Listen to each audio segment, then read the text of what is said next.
Alrighty guys, we're back for Heartfire Counters, and this is a Bloomburrow standard brew, and I'm Red Cat. Let's briefly go over the deck, then hop right into some ranked, but first things first, this was a suggestion over in the Discord, so thank you so much for the suggestion. It's gonna be a fun one. It was essentially to see how many counters we can actually get rolling onto this Heartfire Hero in a Gruul build at that. So it's a 1 mana, 1/1 mouse soldier with Valiant. Whenever Heartfire Hero becomes the target of a spell or ability you control for the first time each turn, you put a +1/+1 counter on it, and then when Heartfire Hero dies, it deals damage equal to its power to each opponent. Beautiful stuff, and similar ability to like Cacophony Scamp. When this dies, it deals damage equal to its power to any target. But also, when it deals combat damage to a player, you may sacrifice it if you do proliferate, and honestly, the proliferate in here is actually probably going to be pretty good because the rest of the deck list is based around +1/+1 counters. This is actually why our protection spell of choice is going to be Snakeskin Veil because of that extra +1/+1 counter that it gives as well. Sometimes you're just going to play this for that counter and not even worry about the hexproof. At that point, we might as well finish going over our 1 mana cards. We have all 4 Monstrous Rage in here. Should be totally fine and dandy, as well as a couple of Might of the Meek as well. This is a 1 mana instant speed. It replaces itself with that draw a card bottom ability, but then also target creature gains trample until end of turn. We know how powerful trample can be, but then also it also gets +1/+0 until end of turn if you control a mouse, which the mice in here is just Heartfire Hero and Emberheart Challenger as well. It's going to be a way for us to actually just see more off the top in general, which I do think is going to be pretty important in the build. So 2 mana, 2/2, haste, prowess, beautiful stuff, and then it also has that Valiant. So when this becomes the target of a spell or ability you control for the first time each turn, exile the top card of your library. Until end of turn, you may play that card. So it doesn't say until the end of your next turn. That's very important. So having excess mana on the board when you're doing something onto the Challenger is actually going to be very good, which is actually one of the reasons why instead of like 20 land or 19 land, we're actually rocking 22 land. But there's another reason why we actually have 22 land in here, because we actually have a top end this time around. We have some 3-drops here that are pretty important, I would say. So we have all 4 Voldaren Thrillseekers. This is a 3 mana 1/1 with backup 2. So when it enters, you can put 2 +1/+1 counters on target creature. If that's another creature, it also gains the abilities printed below this one until the end of turn. What's printed below is for 1 mana, sacrifice this creature. It deals damage equal to its power to any target. So of course, if you're doing that on something like a Heartfire Hero or a Cacophony Scamp, that is going to be a lot of excess damage. I think Thrillseeker is going to be excellent in here. Also here on the top end, we have all 4 Ornery, oh my goodness, Tumblewags. This is a 3 mana 2/2. At the beginning of combat on your turn, you put a +1/+1 counter on target creature.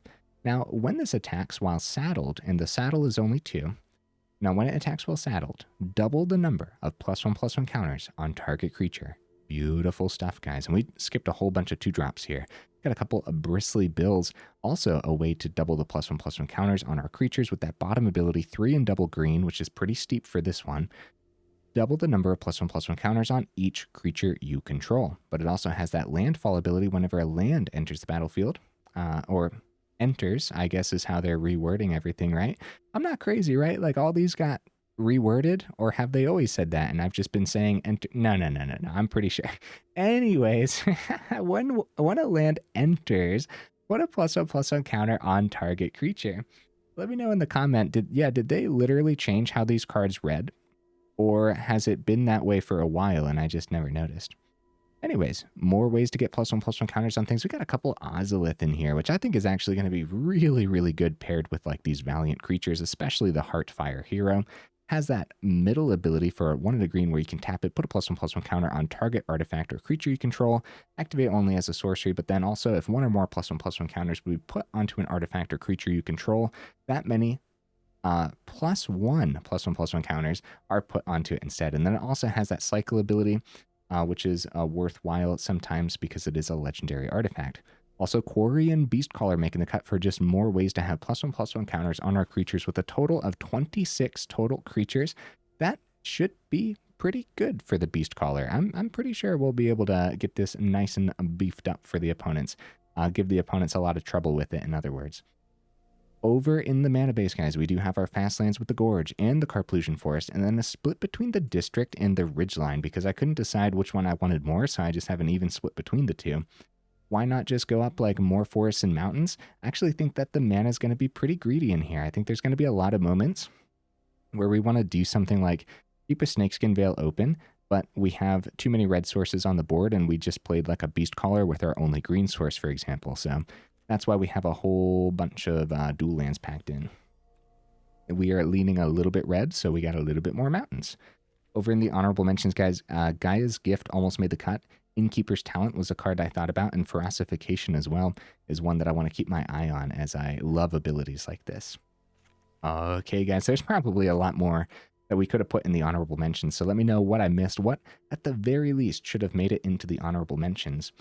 I do my dandiest to save the more in-depth discussion for the end of the video, so go ahead and look forward to that. In the meantime, let's go ahead, take this into some ranked, and see how we do.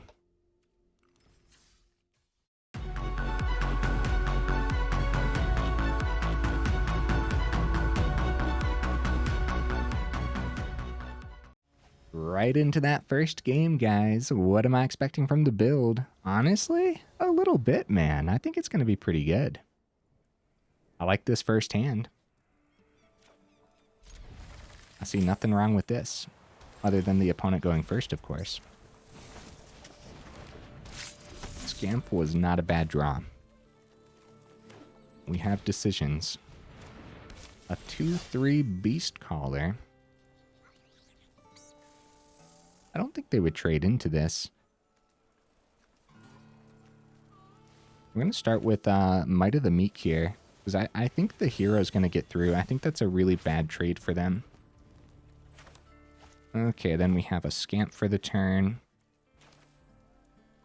We'll scare him with that untapped mountain, too. What we end up doing here. Alright, let's get that Scamp down. And a turn 4 Thrillseeker is going to be really, really good here. So the opponent's definitely going to want to find something for this board state, or go wide enough to have really good blockers. Well, the Offspring on the Recruit is one way to do it. They get a couple scries here.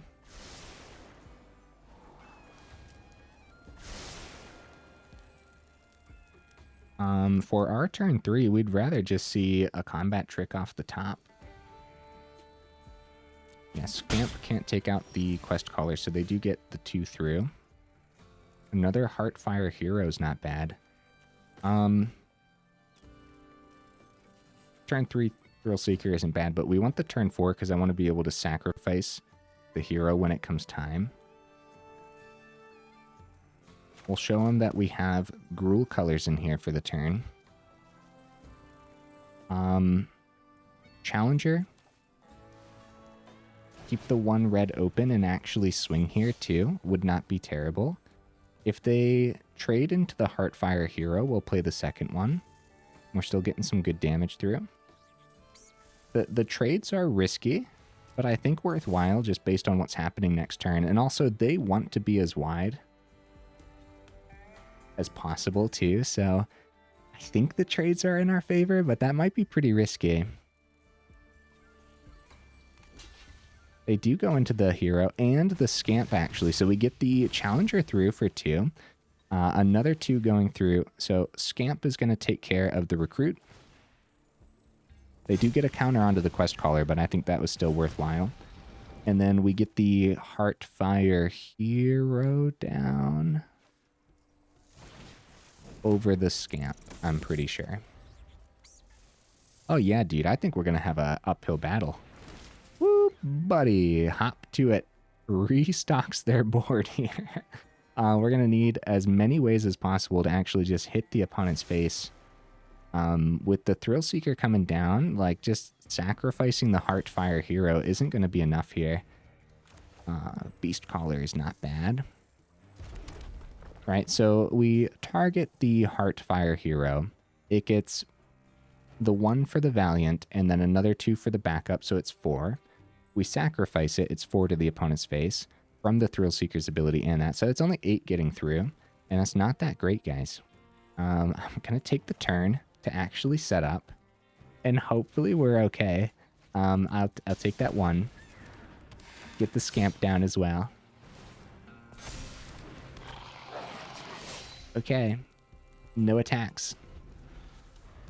Anyone's game for sure, but I'm feeling like we're in danger here. Like if we can't figure out a way to actually squeak this damage through. Oh no. Actually, we do get to put that +1 counter on the Heartfire Hero, which actually works out because of the Valiant too. So that actually worked out in our favor a little bit. On Shield Hair. Wow. We should probably block, I think. I hope that's the right decision. Chump it while we can chump it, right? Get the opponent down to 12. Alright, let's see that Surveil. Let's see what's on top. Tumblewagg.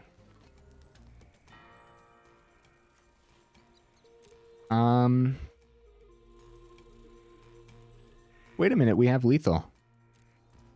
We have lethal with all those extra counters, guys. And they're tapped out too. We target the Heartfire Hero, it goes up to 6, and then we sacrifice it to the Thrillseeker ability, and that's 12. GG opponent. Holy cow, dude. Oh, buddy. That's what I'm talking about, huh? The Heartfire Hero really doing the thing. Oh, you couldn't ask for a better game, huh? Alright, let's keep the ball rolling. That was cool. That was good stuff.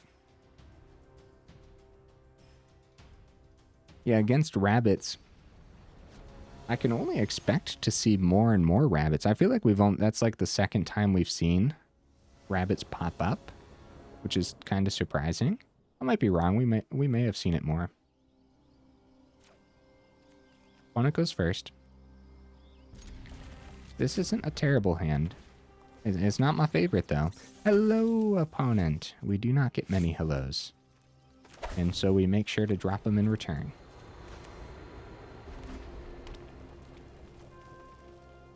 The Beastcaller has a high chance of getting burnt away.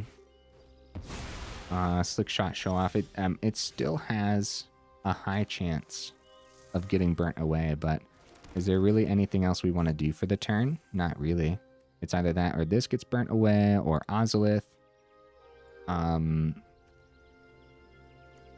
I'd rather see if we can actually set something up with the Bristly Bill next turn.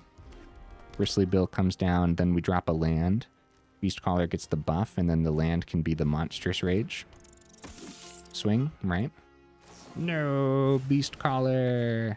Why? It's like I said, it's a high chance, bro. So they still have they could have gone the free show off and then burnt that away and got a little bit of extra through, but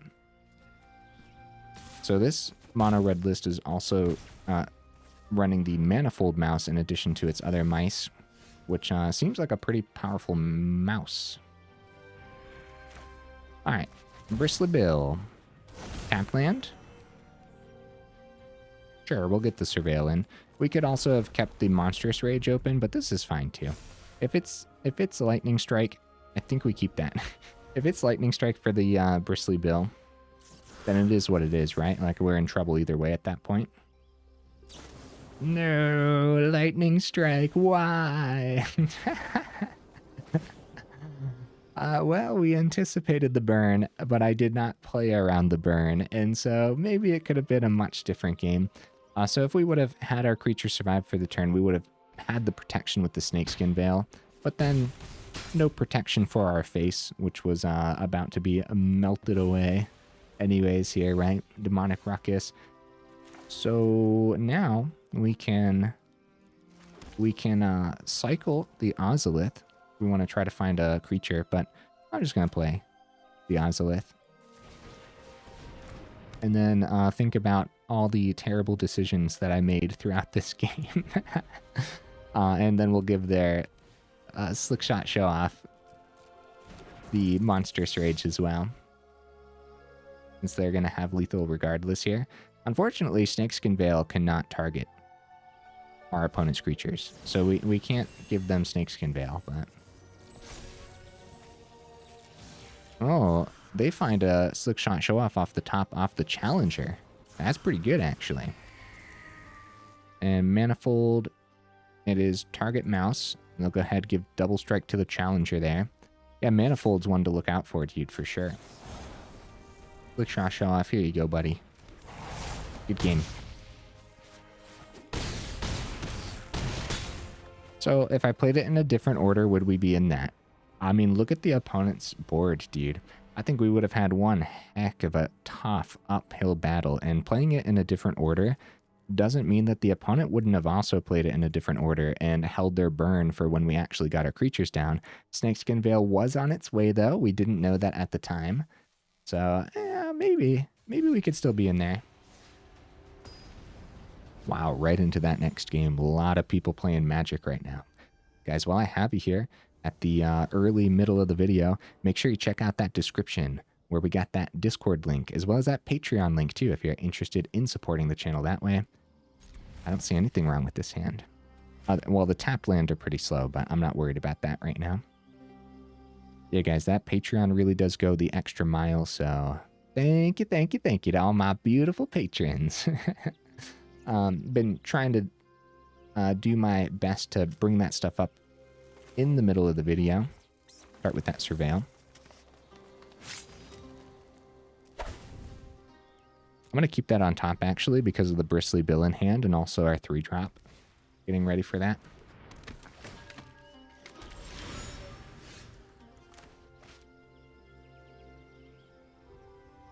Okay, what are the odds that we lose our creature that we play this turn to? Come on, Beastcaller, survive this turn, buddy. I mean, it can't be Case. Case would only do 1 to the Beastcaller. And against Boros... Oh! Selesnya. Kellen. Oh! And now they can put that counter on the Inspector. Oh! I'm not sure why they passed back, guys. In fear of how much damage could come down this turn, maybe? So, Tumblewagg might actually be the play for the turn, but Bristly Bill with the Heartfire Hero is actually really good too. We're actually just going to do that, I'd say. And then have the Tumblewagg as a surprise. Yeah, I guess maybe they didn't tap down in fear of the damage that could be coming through, because now they have the chump with the Frontliner.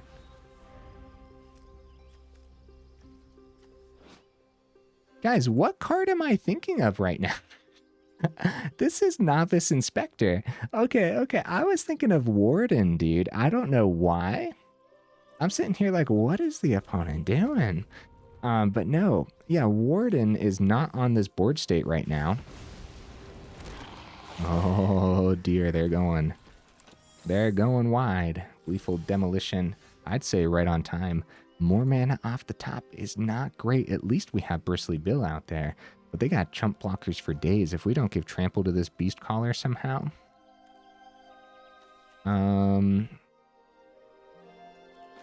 So we'll get the Ridgeline down.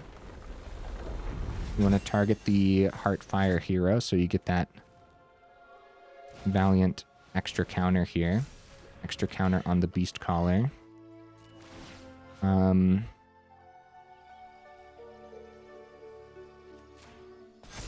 I really doubt they double block these. I think they chump, and we go for it. We let them chump all day that they want. You know what I mean? Or anything that they want to chump with, they can chump with. And if they do end up double blocking, wow. Make sure we take out a couple goblins, and we'll take out the Novice and let them keep 1 goblin back. That's a 3-for-1, and that damage is still getting through. I'll take it, dude. Although you can definitely see that they feared this Heartfire Hero getting out of hand. For good reason. It was a way to get around their chump blockers if they ended up killing it. calls human on Cavern. They go for the swing. Get that draw. Novice Inspector. Yeah, if it's a creature card with mana value 3 or less. No blocks, we take the 2. They need to go wide again here. They want a lot of blockers on this board. Okay, couple more creatures to deal with. Yeah, chump blockers for days. Ridgeline can swing in next turn, however, too. We can tap down the Bristly Bill and double the amount of counters on the Beastcaller with the Tumblewagg. More mana off the top is really, really bad, guys. At least we have the Bristly Bill ability actually here. If we want to double the amount of counters on everything instead, that way.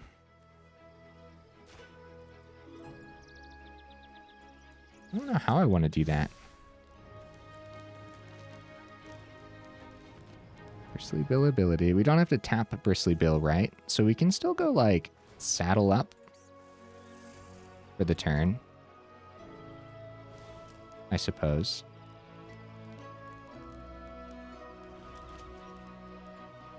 The opponent has these clues open over here. Yeah, seeing all this excess mana. We only have 22 mana in here. All right, saddled up and ready to go. I'll put the counter on the Tumblewagg because doubling 2 counters is better than nothing else or anything else. Something like that. And actually, we'll go on the Tumblewagg, and then when we double everything with the Bristly Bill, it'll be even more. Like, these are just 2 incredibly menacing creatures forcing blocks out of the opponent. See what they end up doing here. And of course, we're going to end up doubling these counters anyways, but even more chump blockers from the opponent. I guess technically we could be in danger if they see enough next turn.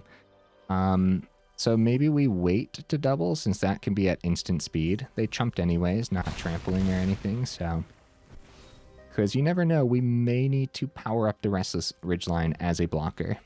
They find, like, Imodane's Recruiter off the top. They would have, let's see, 6, 7, 8, 13, plus 3, 16 damage with an Imodane's Recruiter off the top. I think that's how that would work. As a matter of fact, that's not a terrible block for us. Let's try it. Let's do it, man. Yeah, because we don't... Yeah, GG opponent. GG, buddy. Yeah, keeping that open at instant speed. There's always a chance that the opponent forgets about the Restless Ridgeline, too. Heck yeah, I had fun. Let's keep the ball rolling, dude. The deck list feels decent so far. I like it. It's playing out nicely. Another thing that I've been trying to bring up a lot more here in the middle of the video is just more of the YouTube stuff too, guys. So if you like the video, make sure you drop it a like. And also if you like the channel, make sure you drop the channel a subscribe. That's how I've been saying it for some reason. But yeah, no, we're getting very close to 4,000 subscribers, which is very, very awesome. I don't know why I'm hesitant about this, because I'm pretty sure I like it. I guess, like, no turn 1. We got 4 tapped lands packed in, and they just happen to be getting plugged into our hands. That's not going to happen every time. Otters, let's freaking go. I'm excited now. Just, like, take the turn for the Ozolith, though, probably. That's a pretty boring turn. Let's go Challenger, because at the very least we'll get Prowess next turn off of the Ozolith play then.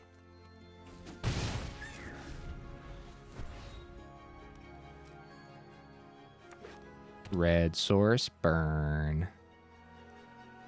Red source burn. It's not burn. We're alive. All right. Commercial district. More tapped lands. It's like I said, only 4 of them. Why do I like this mana? I'm keeping that. I don't know why. Don't ask me why, I guess. We want to keep Snakeskin Veil open for sure. We're going to go for the swing and see what happens here, because Might of the Meek is very likely. And I think the I think the opponent knows to just let this go through. Either way, we're going to draw that land right now and just keep the Snakeskin Veil open. Extra damage is always fine and dandy. Oh, the mana gets cast aside by the Challenger. Oh. That's my mistake, guys. Oopsie daisies, I played that awkwardly, to say the least. So Challenger's ability goes onto the stack, so we actually missed the mana. Well, I liked that mountain on top for some reason, but we can still get there with just the 3 mana for now.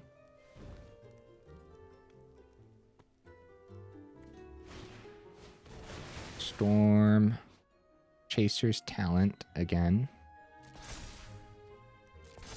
Buffs the prowess. Gets another otter. It's going to be a problem, dude. Monstrous Rage. Unfortunately, it's not going to be burn. And we would have much rather preferred that they try to burn away the Challenger. Oh, buddy, we're in trouble. Holy cow. Holy cow, dude. They have 11 on the board. Is that their turn 3? No, is it? I think that's their turn 3, guys. We're in danger? They're at 14. Snakeskin Veil not doing too much right now. It's going to be another mountain off the top, so good thing the other one actually got taken away, because that would have been too much for sure. Very explosive turn from the opponent. We have to consider means of survival. Oh. If I planned on Bristly Bill for the turn, I should have waited to play the land, but I don't think I planned on Bristly Bill for the turn. Give me 1 second, opponent. I am thinking, buddy. For some reason, we have 1,000 options in our hand. So Tumblewagg doesn't block well. Scamp can at least chump, but the chump doesn't matter as much now that the Keats has trample.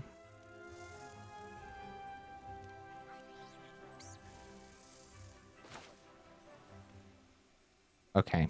Scamp. Just because we didn't get burnt away last turn doesn't mean that we won't get burnt away this turn. So I'm still going to keep the Snakeskin Veil, and it could also be a really good combat trick too. We're going to prepare ourselves with this Ozolith and keep the Snakeskin Veil available, which of course will be 2 counters instead of 1, which is actually really good. We should go for the swing and see what happens, because we have a chance of taking that out. And if they just let the 3 go through, then it's just 3 more through, and then we protect the Scamp with the Veil and have really good blocks there. Oh my. Okay. They double block. We go for protection on the Challenger. Period. We kill both of their things. And 2 counters, so it's a 6/6. They draw a card, discard a card. And Beastcaller off the top. Man, that would have been pretty good, actually. We get to keep the Challenger. We got to watch out for this Valiant ability, guys. Now I'm concerned that we're going to lose a lot from it. We go Monstrous Rage onto the Otter. We might die this turn easily, dude. Might be forced to block. That'd be quite the lineup from the opponent if they can actually get this 7 through with this Otter. I say this is a forced block. Unfortunately, guys, because prowess exists. This is 1 less damage. We still might die. Down to 3. It could easily be Lightning Strike. It's going to be Frolicking Familiar, actually. More mana off the top is not terrible, but no way to give the Challenger trample.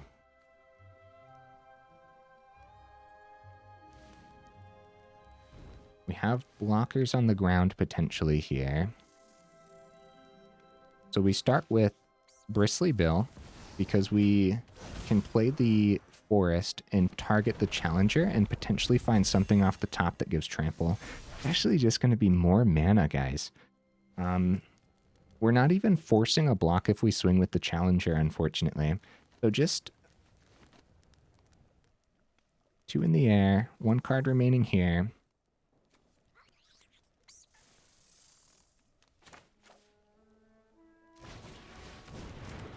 Tumblewagg. Do we still swing, though? Forced walks on the ground, like I said.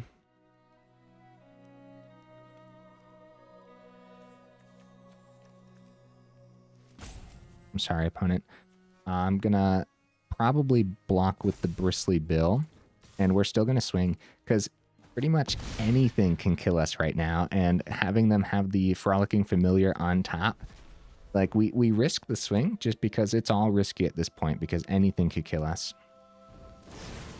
Frolicking Familiar. Oh, that'll do it, actually, yeah, because the Frolicking Familiar goes up to 3/3. Swing in the air. Very nice, opponent. I think that could have lined up a little bit better in our favor. What do you guys think? I think so. The deck list feels relatively decent so far, man. It was awesome seeing Otters from the opponent. I believe that was the first opponent to bring Otters to the table for us, which is awesome. For me, recording this, it's still like the first few days of Bloomburrow coming out, so I'm sure we're going to see plenty more Otters. Last hand of the evening, guys. We go first. I like this hand. Let's keep it. Cacophony Scamp. The tapped lands, like I said, we're seeing a lot of them for only having the 4 in here. More tapped lands, too. Oh, no. Okay. All right. Keeping protection open for Scamp isn't that great. We'd rather have protection for Challenger, so I guess if Challenger dies, it is what it is. Warden of the Inner Sky. Now, this is the actual Warden of the Inner Sky, not me just thinking that it's Warden of the Inner Sky. All right, let's see what we see. Off the top here.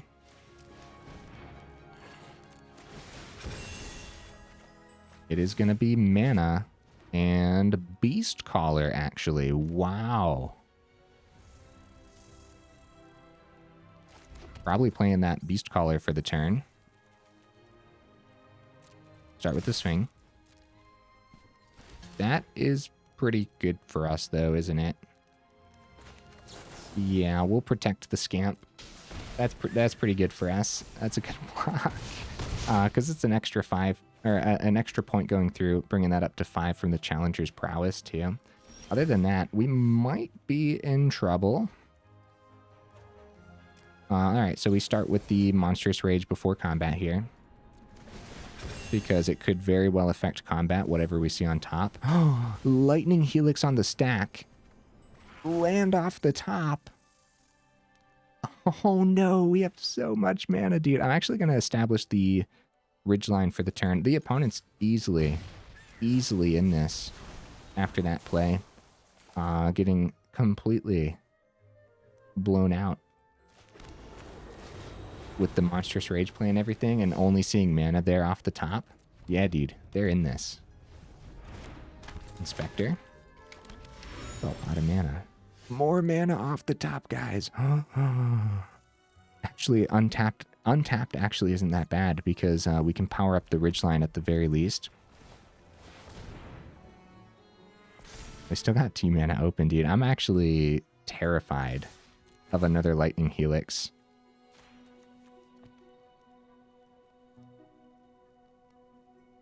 On the edge of my seat.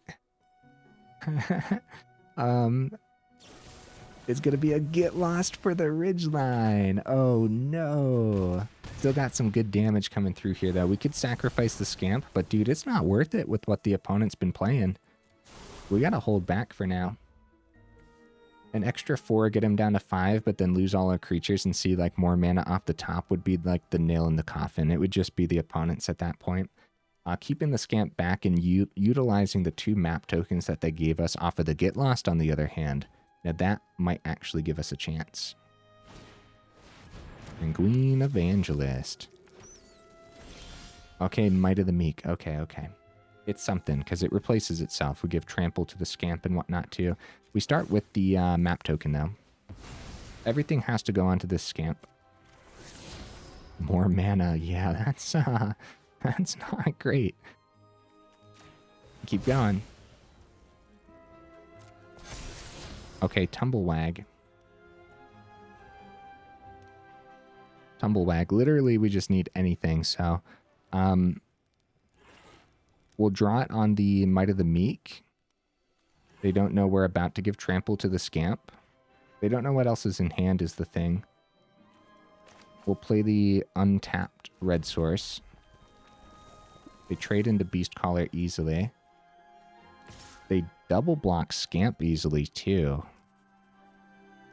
Oh, guys, I don't know about this. I think we actually have to wait to get that Tumblewagg in hand. How much mana did we see this game? 1, 2, 3, 4, 5, 6, 7, 8, 9. 9 mana. 22 land total in the build, guys. That's a flood. Ooh, they're keeping 3 open and passing it back. They know we have Tumblewagg on top is the thing. We're going to attempt to get it down here. And we're just going to keep continuously buff the Scamp. Lightning Helix on the Beastcaller before anything else happens for the turn. That, unfortunately, is going to happen. Them opting for the Beastcaller is actually a little surprising, because they could have chump blockers for a while. We technically could have drawn on Might of the Meek and seen if we found, like, protection, which would have been unlikely, but something to consider for sure, guys. Let's actually see what's on top then with the Surveil. Thrillseeker, I'm keeping it. That is a way through. That is a way through, guys. Buff the Scamp to a 4/4. If they find removal for the Scamp, I mean, double Lightning Helix. They've gained 6 life so far this game off the Lightning Helix. War Leader's Call. Okay. I'm tempted to draw extra for the turn. How you guys feel about that? Let's draw extra. We're going to get the top card in hand and see if we can find something else. It's actually going to be more mana, guys. Oh, dear. Let's see. If we play the mountain. Oh, we do have lethal if this isn't anything fancy. So actually, we can really go for it. We can go like this, tap the Scamp,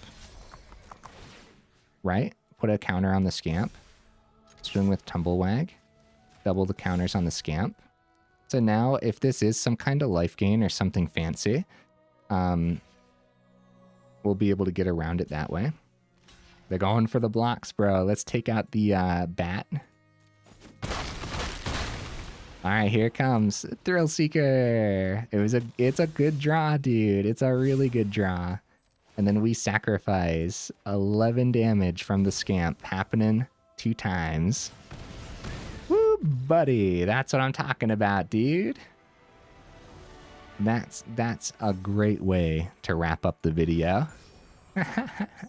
Very nice, very nice. All right, guys. 38 minutes in. Let's go ahead and talk about the deck list again. What a fun time. It played out beautifully, man. It really did. Okay, the tap lands. Holy cow, bro. Holy cow. Forced into our hand. It sure felt like it. I guess, like, when you're rocking 22 mana. Okay, look. For the deck list, did it matter that these were coming out tapped? Yeah, it slowed us down a little bit, but overall, not really. And I'm very concerned about going up just more basics and stuff, right? Drop the commercial districts, keep the Restless Ridgeline, go up a forest, go up a mountain. I'm concerned about that. I think that even though it doesn't look greedy, I think that it's going to be super greedy. And it's just one of those things where it comes down to, I want to play this creature, but I also want to keep this source open. I want to keep this red source open for the Monstrous Rage, or I want to keep this green source open for protection for next turn, right? So even though Snakeskin Veil didn't do too much today, I think more often than not, it is going to do something, and there's always removal all the time in every deck, and a lot of burn, dude. A lot of aggro and Lightning Strike and Shock and everything else in there. Lightning Strike should, in theory, do a lot more than what it did today. But don't forget to, it fits that +1/+1 counter theme, happens to be pretty decent. Thrillseeker. Thrillseeker is one of those cards, dude, that we've been hyping up since it came out. And since it came out, we've been saying, this whole community has been saying, it is underplayed. In the right build, it just does so much all the time. It wraps up games, and now that we have like these Heartfire Hero and the Cacophony Scamp, 8 cards that when they die, they're also hitting the opponent's face.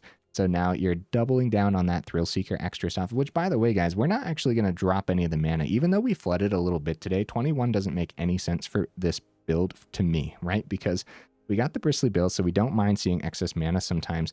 But also, there's going to be a lot of turns where you actually just need 4 or 5 mana on the board to be able to play Thrillseeker and a Monstrous Rage, and then also sacrifice that creature that you backed up with the Thrillseeker. There's going to be a lot of games where you actually need like your 4th on the board or your 5th. So I think 22 still makes a lot of sense. The only thing in the mana base that I'm not convinced by is actually just the commercial districts. So it's like I said, though, I convinced myself that the deck list is greedy, so I'm keeping them. I'm not dropping them. And in those games, it sure felt like we were just seeing more tap land than what was in the build. Felt like we had 8 tap land instead of 4. You know, that's one of those things that's going to happen in Magic sometimes. I think the Emberheart Challenger as a way to see more off the top is fine. That's another reason why having more mana on the board is actually pretty decent, because it's not like till the end of your next turn. It's just that turn, so you need a little bit of extra mana every now and then. I wouldn't go up any Might of the Meek, as we saw today. Having only 8 mice in here meant that we weren't actually getting that boost as much as we would have liked. The trample is still really nice, though. And then, of course, it replacing itself is still really nice, too. So still having 2 of these is fine and dandy. The Beastcaller usually struggles because it has a huge target on its back, especially when you're up against burn. Like, the opponent just knows immediately, I have to prioritize that and not hit face. Otherwise, it's going to become too big of a blocker. I still really like this because it does get out of hand pretty fast, especially if you get 2 of them on the board. And then if they do find removal for it, you spread those counters onto all of your other powerful creatures. And when you're rocking 4 of the heroes and the scamps, and you're plugging extra counters from the Beastcaller, now the opponent's like, well, crap. Should I have removed that one, or should I have went for something else, right? So just one of those things. The Tumblewagg was actually pretty good today, too. I like this guy. All 4 of them still worth it? Yeah, probably. But I could also see going down to 3 or maybe even 2, and maybe going up a couple pieces of spot removal. We're opting for pure explosion in this deck list, and I think it showcased why today. I think it worked out very nicely overall. But you know, I tend to not play with enough removal, and this deck list literally has no removal. It's just pure explosion. So I guess like Cacophony Scamp could count as removal, and the Thrillseeker too. That's any target, right? But no, you're going to want to target your opponent's face. So yeah, Tumblewagg, I like all 4, but I could also see this being the one that you drop for a little bit of burn or something. A couple lightning strikes could do the thing every now and then. But I think the deck list performed well enough for me to say I'm not changing anything. I think there's going to be other ways to actually put these +1/+1 counter builds together too. I think we're like set. I think there's going to be other ways to put these together that is actually going to be pretty powerful. We saw an opponent just the other day playing with Selesnya +1/+1 counters. That looked really fun and really cool too. So, okay, guys, hey, enough rambling, huh? If you made it this far into the video, for real, y'all are champions. I super duper appreciate you, and I will see you in the next video.